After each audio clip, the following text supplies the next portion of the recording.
Saya punya beberapa pertanyaan, tolong dicatat. Kalau ada yang bisa menjawab sekarang, alhamdulillah. Kalau tidak, jadi PR bersama. Hafal teks proklamasi? Ada yang hafal teks proklamasi? Saya SMK saya hafal ya malahan. Ngetik SMK. Hal-hal yang mengenai pemindahan kekuasaan dan lain-lain diselenggarakan dalam cara sesama dan tempo yang sesingkat-singkatnya. Oke, wis gak apa-apa wong kancane durung proklamasi ya, gitu. Pertanyaan saya sederhana. Apa yang dipindahkan itu apa? Apa yang dipindahkan kan pemindahan kekuasaan. Maksudnya kekuasaan itu apa? Keuangan, otoritas kenegaraan, kedaulatan, emas,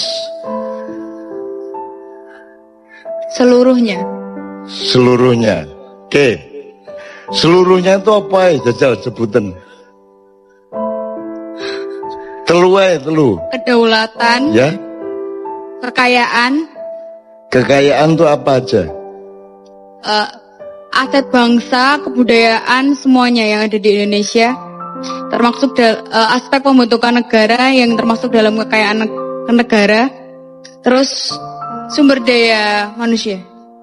Oke, wes gak apa-apa wes. Sebelumnya dikuasai siapa memang? Penjajah Belanda. Oke, dipindahkan dari siapa ke siapa?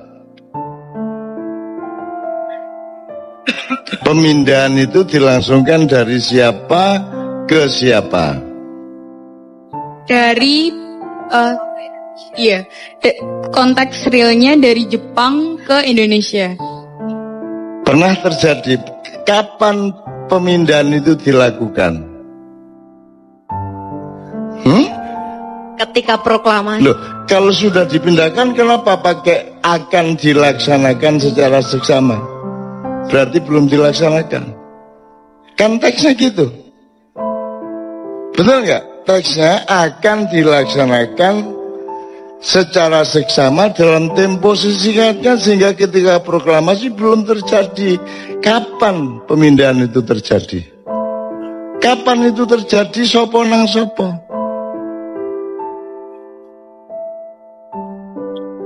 Nggak harus dia bisa jawab sekarang. Itu takono presidenmu saiki yo gak iso jawab. Tenang ae. Gak masalah. Aku mek ngelingno kon niku duwe PR serius. Gak iso Indonesia bangkit nek kon gak ngerti bayimu iku ya apa. Ngono ya. Tak baleni. Dari siapa ke siapa tadi ada yang bilang? Dari Jepang ke Indonesia. Penjajah. Pernah terjadi? Pernah terjadi ini? Pernah terjadi? Kalau itu Serah terima pemindahan itu? saya belum lahir, Cak Nun. Lah. Anek jawabannya ngono.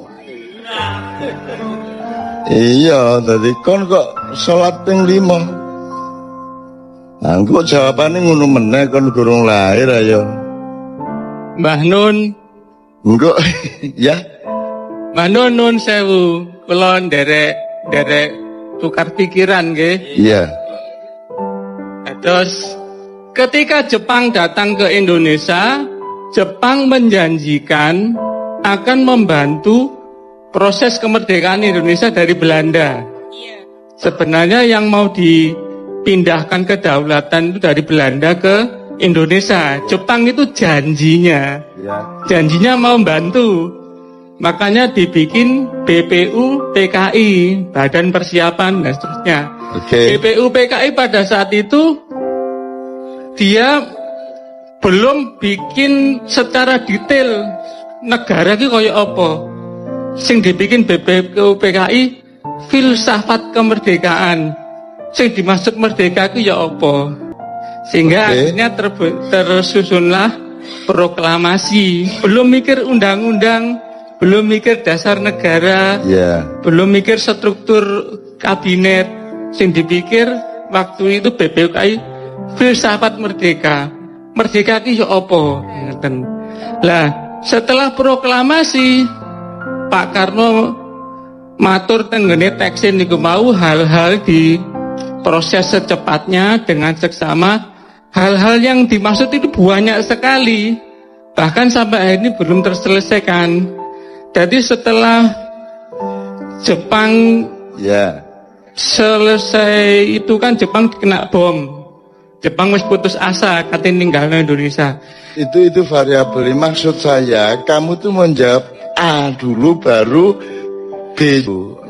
Ojo langsung kok ringkes kabeh. Jadi iku kedaden taga pemindahan itu. Pemindahan pemerintahan kedaden. Kapan? Dan terus di sidang PBB kan akhirnya Indonesia kedaulatannya diakui. Ya, tapi pemindahannya dari siapa ke siapa? Dari Belanda. Apakah Belanda pernah mengakui bahwa dia menjajah Indonesia?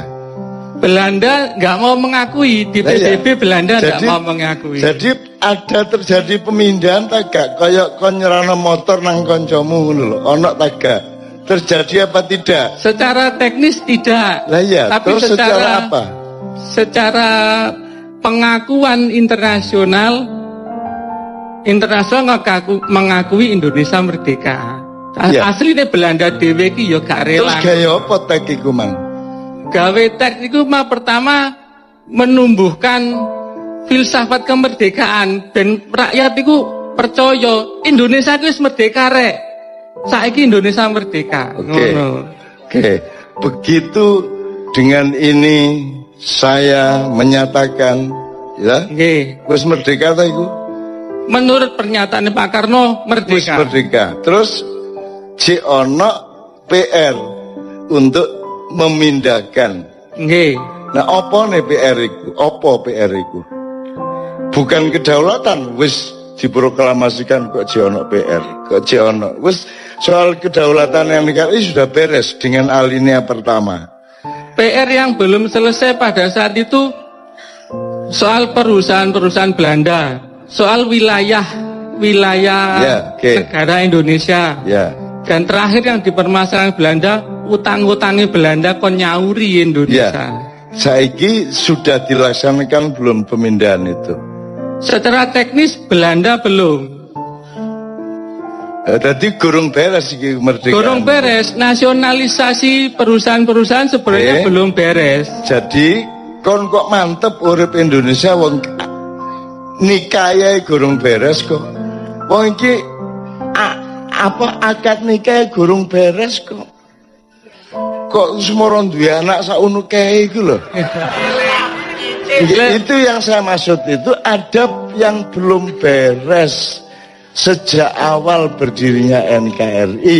Kontroversi pendapatnya monggo ndak ada masalah ya, tapi ada yang belum beres dengan pemindahan kekuasaan. Nanti salah satunya tercermin pada pertanyaan berikutnya ya Dek ya. Jadi ndak pernah terjadi toh itu. Nggak pernah terjadi. Haya wes. Jadi kon ojo meneh GBHN, ojo meneh Pancasila, ojo meneh aturan-aturan. Wong proklamasi lho gurung dilaksanakno. Ya tak gak? Nggih. Proklamasi lho gurung beres. Presidenmu kate 30 meneh. Nek akad nikahe gurung jelas wis gak beres-beres. Makanya semua presiden yang ingin jadi presiden pahami dulu Indonesia ini siapa, urusannya gimana, yang PR-nya apa, yang belum beres apa, pahami dulu baru bagusi mencalonkan diri jadi presiden. Kita mboten. Itu loh. Jadi aku setuju pendapatmu kabeh, tapi yang saya maksud adalah ayo didandani sik teko awal rek. Ngono lho. Wong iki gurung beres sejak awal kok. Ya oke. Misalnya pada pernyataan berikutnya nanti Anda benar-benar dicatat aja berikutnya. Ini tak pencoloti supaya nyambung dengan Anda. Siapakah pemilik sah tanah dan air Indonesia beserta isi dan kekayaannya sebelum 17 Agustus 45 dan sesudahnya. Siapa yang punya? Hakikatnya Indonesia yang punya Gusti Allah. Hakikatnya. Iya. Wassalamualaikum warahmatullahi wabarakatuh. Secara zahir sebelum kemerdekaan Indonesia dikapling sama Belanda, berikutnya Jepang. Loh, Secara zahir, secara batin Indonesia iki meleke Gusti Allah, ngadewe iki gelandangan gak duwe apa-apa asine nang Loh. ini. Jadi secara ini sepihak mengklaim loh miliknya dia. tanda bahwa kita betul-betul belum mengerti Indonesia. Sing jenenge milik itu kan saiki kan IMB, apa jenenge sertifikat. Ya. Oke. Itu berlaku setelah kemerdekaan. Ada undang-undang tanah yang baru. Jelas Oke. ya? Sadurunge kemerdekaan iku dek sapa lemah iku misale saiki sing ndek Jogja wis sing digawe stasiun kereta ya. Ya tanahnya keraton. Tanah keraton. Iya. Sing saiki sing tanah sak Indonesia iki dek sapa? Tanah sa Indonesia. Ojo ngomong Gusti Allah loh. Pada zaman Mojopahit ya secara kepemilikan milik kerajaan Mojopahit Waktu dengan rakyatnya. ya oke. Maka sebelum 45, sebelum 1745 dek sapa? Aku mek ngomong iku. Sebelum 45 Belanda mengklaim itu adalah wilayahnya. Kapan?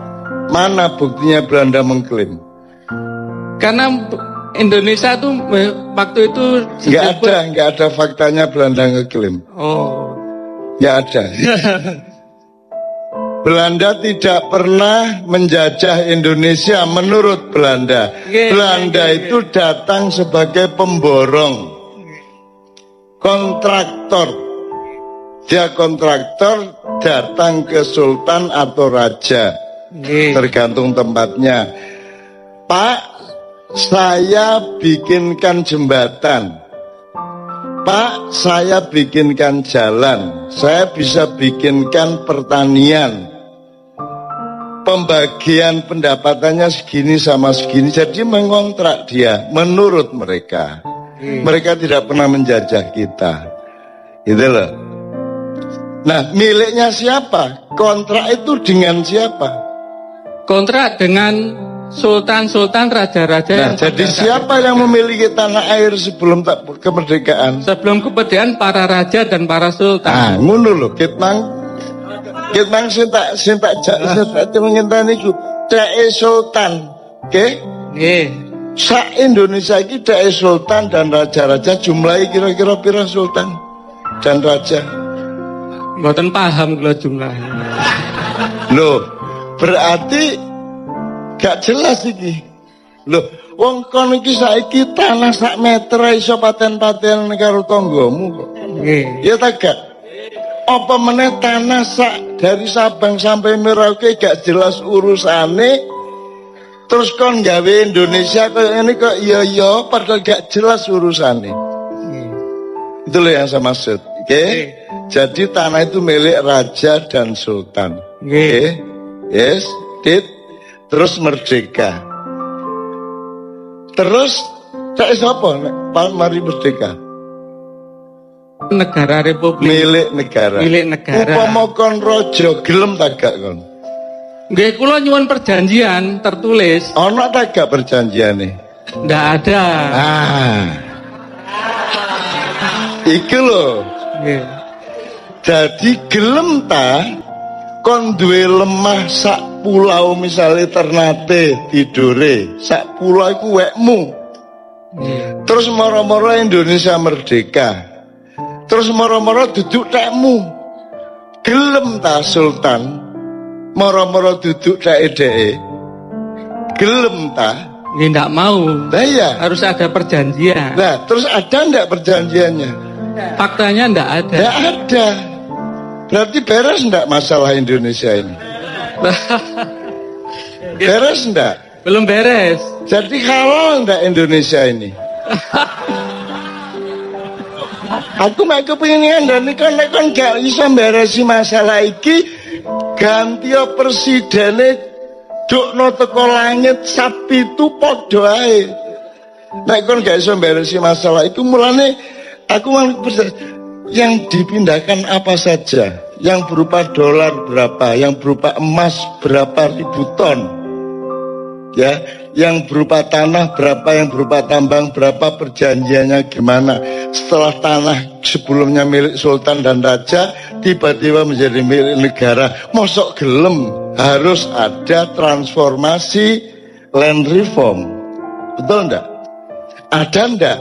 Land reform pada waktu itu nggak menyangkut perjanjian antara raja penguasa wilayah dengan presiden. Kok tidak? Lah Saya kok juga gelem? nggak paham, saya belum lahir waktu itu. Loh, Jadi aku ngene wae, upama kon dadi sultane, dadi rajane gelem ta gak?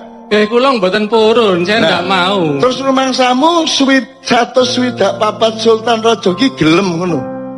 Ya nggak mau. Lah ndak mau. Kalau saya jadi rajanya ya nggak mau. Lah iya. Harus Nah, ada menurut perjanjian. sampean raja-raja Nusantara gelem ta gak? Nggak mau asline. Aslinya ndak mau. Ya, contohnya konflik-konflik yang muncul. Makanya terus ngene lho, Dik. Yang kita ini nyari bersama, duduk aku berdebat karo kon. Oh, nggih, Kita nggih. mencari bersama. Golek api. Menurut kon, nek kon sing dadi sultan, moro-moro Indonesia merdeka, terus semua milikmu jadi milik negara. Lilo tegak kon. Boten rela. Boten. Kan jadi harus ada perundingan iki ya apa transformasi hak tanahnya bagaimana kan gitu. Nggih. Ada ndak? Nggak ada. Ndak ada. Berarti halal ndak ini sekarang? Saya bukan MUI yang memutuskan halal haram. Saya nggak berani jawab. Ngene lho. Kon iku nek kate nang doli gak usah nang MUI sik. Kon langsung ro nek nang doli ku haram ngono lho. Mosok halal haram ngenteni MUI. Begitu tidak sah, tidak logis ya. Curang berarti tidak hal ngono kok dadak MUI sih kon. Nggih, hakikatnya kalau kedua pihak ada sesuatu dan satu pihak merasa tidak terima, berarti itu nggak halal. Hakikatnya begitu. Makanya sekarang diatur ada nggak undang-undang konstitusi yang mengatur peralihan dari haknya sultan dan raja-raja seluruh Nusantara ini kemudian menjadi milik negara. Nggak ada. Nggak ada toh? Nggak ada perjanjian itu. Dadi ki apa iki nyolong ta, ngeklaim ta, ngerampok ta? Ya, kono aja melok sedih, aja melok dikiserang wong kono yo gak melok apa-apa kowe gak salah kok. Loh, saya juga ikut sedih, Pak. Wong saya pegawai negeri ya. Oke, tapi jelas ya faktanya ya.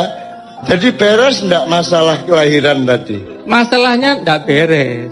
Ya, beres toh? Beres. Oke, enggak beres. Jadi sejak awal kita itu belum beres. Oke ya? Nggih, betul. Oke.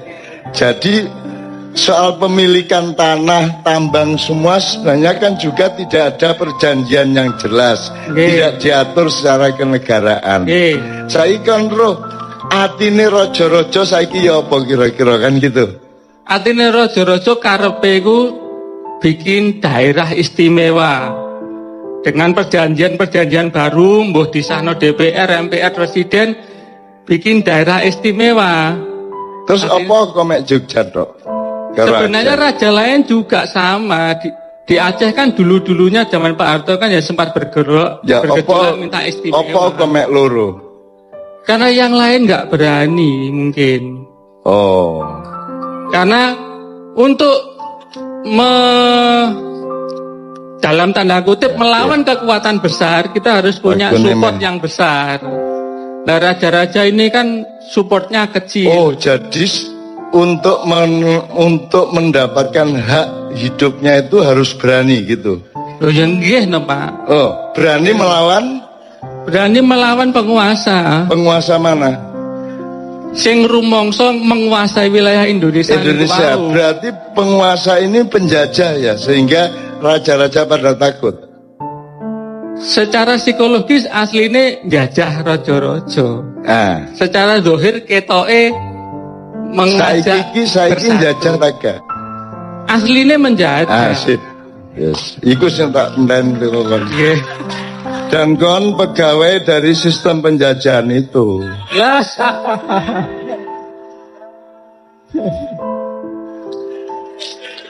Saya nggak nyalain siapa-siapa, aku mek kepingin awak murek nek kate dadi pemimpin, iki PR loh ya, iki temenan loh iki. Meskipun mungkin gak iso jawab temenan ya gak masalah, tapi ojo dianggap gak ono. Ojo wong loro ati terus anggap gak loro ati. Ada PR besar. Ya tak terusin ya supaya lengkap, pertanyaannya 2 lagi paling. Tadi pemilik sah tanah air Indonesia sebelum dan sesudah kemerdekaan. Sekarang nomor 3. Apa muatan substansial UUD baik 45 maupun 2002 amandemen ya tentang pemilahan antara negara dan pemerintah? Dados ngeten, asline pemerintah niku karyawane negara, asline pemerintah niku. Karyawan. Nggih, terus karyawan pemerintah apa karyawan negara? Pemerintah niku kan ngeten, paribasane negara niku rumah tangga. Nggih, sapa kepala rumah tangga nih? Bapake. Lha, sapa? Oh, yang pemilik rumahnya. Ya. Saya nih ngomong Indonesia. Indonesia ini punya rumah tangga. Indonesia secara hakikatnya belum punya kepala negara. Kenapa tidak punya? Mergo di Undang-Undang Dasar itu sebenarnya rancu antara negara dan pemerintahan. Rancu. Berarti undang-undangmu itu bener tak gak? Kalau izin aku mau kepingin ngomong apa anane. Undang-undang dasarmu mengatakan bahwa presiden adalah kepala negara. Padahal yang kita butuhkan ada kepala negara dan ada kepala pemerintahan. ASN itu aparat sipil negara, bukan aparat sipil pemerintah. BUMN ini jenenge BUMN duduk BUMP. Tapi BUMN taat kepada pemerintah, bener ndak? Secara negara kok taat nang pemerintah, pemerintah taat nang negara. Jadi negara iku kualik tak gak ndase karo sikile. Kalau izin nglakoni asli ya kualik. Lah iya. Sak kuali-kualike wong arek-arek gak melok nyambut gawe ndek kantor-kantor ke pemerintah, awakmu sing nyambut gawe ndek kono ya. Ngono ya, gak apa-apa wis. Jadi Anda sendiri sebenarnya tidak setuju pada undang-undang itu. Betul ndak? Nggih, dados ngeten asline kula sejak mahasiswa mbiyen nggih mboten setuju. Wis. Saking garise nasib kok moro-moro dadi ngono lho. Jadi sekarang Anda punya pendapat sebagai intelektual, nek barang itu jelas salah dan menciptakan bencana-bencana politik, kira-kira perlu dirubah tak? Jadi salah satu PR Anda adalah membenahi kembali dasar konstitusi, filosofi, sistem kita bernegara. Memang sejak awal kita ini celaka karena tidak ada pemilihan antara negara dan pemerintah. Akhirnya karyawan di kantor kabupaten taat kepada bupati. Padahal karyawan atau ASN atau PNS dulu di kantor kabupaten itu adalah aparatnya negara yang digaji permanen dari dia masuk sampai pensiun. Jadi dia sepanjang hidupnya. Sementara bupati, presiden outsourcing. Dia cuma disewa 5 tahun. Jadi orang yang jadi ASN sepanjang hidup sampai hari pensiun itu tidak pada posisi untuk taat kepada outsourcing. Betul enggak? Ya, oke. Terakhir. Ini soal sejarah. Apakah berdirinya dan pelaksanaan NKRI merupakan kontinuasi dari bentuk pemerintahan dan kekuasaan sebelumnya, abad-abad sebelumnya, entah apapun bentuknya, ataukah merupakan adopsi dari luar Indonesia? Jadi Anda sebenarnya bukan orang Indonesia dengan negara Indonesia ini. Anda adalah orang Eropa, orang Amerika, tambah orang Arab, tambah orang Cina, bernama Indonesia, label mutoae Indonesia, tapi janjane sing kok lakoniku Eropa, Amerika, Israel, Cina dan Arab. Gelem kon dadi wong kaya ngono iku. Jadi ada budaya atau sejarah kontinuasi, ada sejarah adopsi. Kita ini sekarang adopsi, mulane biyen sapa jenenge Jayabaya mengatakan wong Jawa kari separo, Cina Londo kari sak jodoh. Kita salah paham selama berabad-abad. Rumasane ana buwelut perang terus wong Jawa jumlahe kari separo, gak. Jawamu iku separo-separo saiki. Jawa iku separuh-separuh, gak Jawa temenan. Mergo kon wis gak gelem nerusno Jawamu. Gitu loh. Cina Londo malah dadi sak jodoh, kerjasama. Itu namanya Cina Londo kari sak jodoh. Tapi itu interpretasi saya, aja percaya aku, lawang aku duduk wong kampus kan gitu kan. Nah aku wong akademisi ya saya bisa dipercaya. Saya ini kan hanya orang yang lewat ganggu-ganggu, seporo keganggu cek tangi kan gitu. Nah perkara gak tangi-tangi ya gak apa-apa, malah tak ilir-ilir cek tambah turunnya tambah angler kan gitu ya. Jadi pertanyaan terakhir tadi jelas. Apakah yang kita lakukan dengan NKRI ini kontinuasi dari yang kemarin-kemarin ataukah merupakan adopsi? Jadi kita iki wis dudu Indonesia nek kaya ngene iki mek karen-karen tok Indonesia niku. Gitu. Jadi kita enggak meneruskan yang kemarin, kita mencari yang baru termasuk universitas, Pancasila, Trias Politika dan lain sebagainya. Nanti tolong pelajari nyun sewu ini ngiling noto ae sing sejarah no sing arek belajar sejarah ndak. Coba Renaissance di Eropa dari Italia ke seluruh Eropa itu abad berapa? 14 sampai 17, awalnya di Italia abad 14. Sebelum abad 14 itu di Eropa namanya abad pertengahan, abad kegelapan dari abad 5 sampai 15 kira-kira ya. Nah aku takon, ketika ada peralihan dari masa kegelapan Eropa menuju Renaissance itu di Indonesia terjadi apa?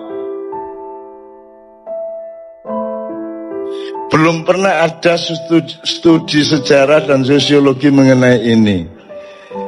Akhirnya kita menjadi bukan orang Indonesia sekarang. Meskipun tetap awake dhewe saking apiye, saking tepake masih kene duduk Indonesia ya tetap metu Indonesia dididik gitu ya.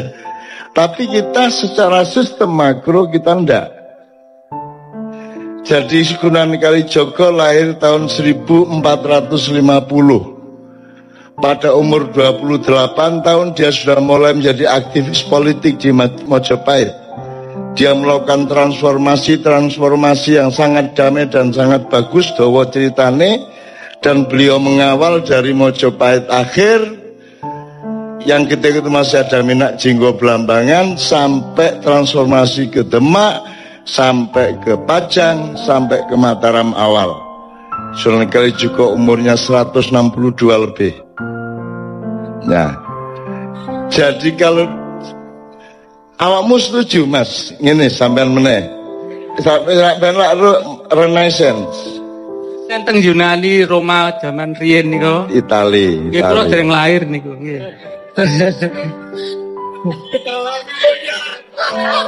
Kan kok tak balekno nang masa silam ngono kok. Nggih, leres. Ya. Zaman filosof Itu disebut masa apa? masa Renaissance, masa kejayaan ilmu pengetahuan dan filosofi, filsafat. Masa pencerahan. Nggih. Ya, menurut awakmu setuju tak kayak itu masa pencerahan? Kula mboten setuju sebab enten setunggal riwayat saking Kiai pundi kula supe. Ya, Asline Sokrates kali Plato riyen niku diajari Nabi Khidir. harus gampang. Nek soal Tapi- ngene. Niku satu. Ndak, maksud saya gini. Setuju ndak itu disebut masa pencerahan menurut Anda? Secara akademis setuju. Oh, tenan? Nggih. Makanya awal tadi kita ngomong mengenai kelengkapan, mengenai sempurna.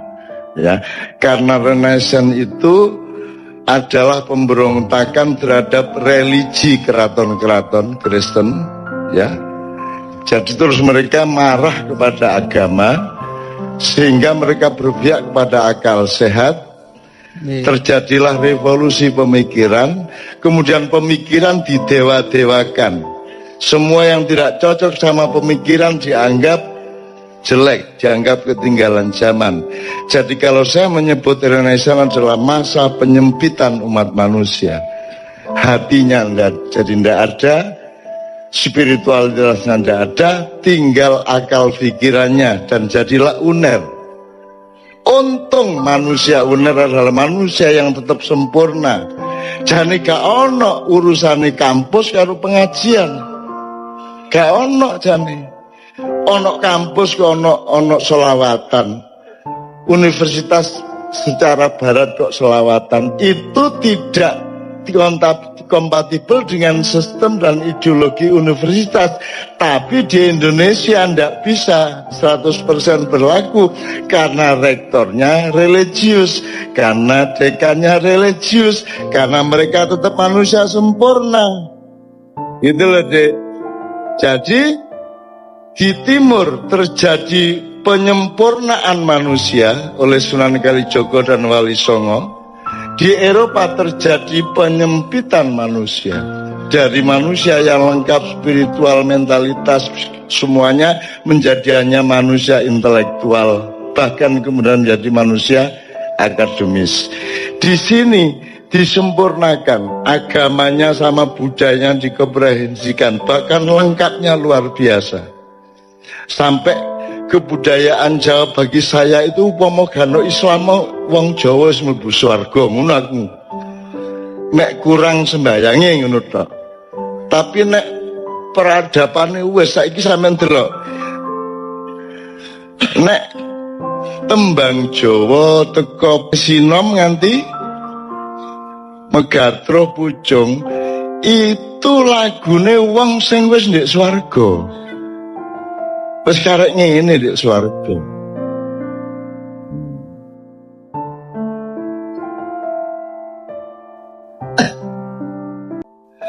Kon gak iso mbuktekno nek iku salah. Masih aku gak iso mbuktekno nek iku bener. Tapi sing penting lah kon gak iso mbuktekno nek iku salah. Oh iya ngono lho ya Mas ya. Oke. Jadi sekarang mudah-mudahan Pak ini anak-anak ini kita harapkan bener loh mereka ini Mereka nanti jadi pemimpin mulai 2025 ke atas. Anda urus Indonesia ini benar-benar, ya. Anda urus Indonesia benar-benar. Gitu loh, Dek. Oke, tepuk tangan untuk cinta masa depan Indonesia.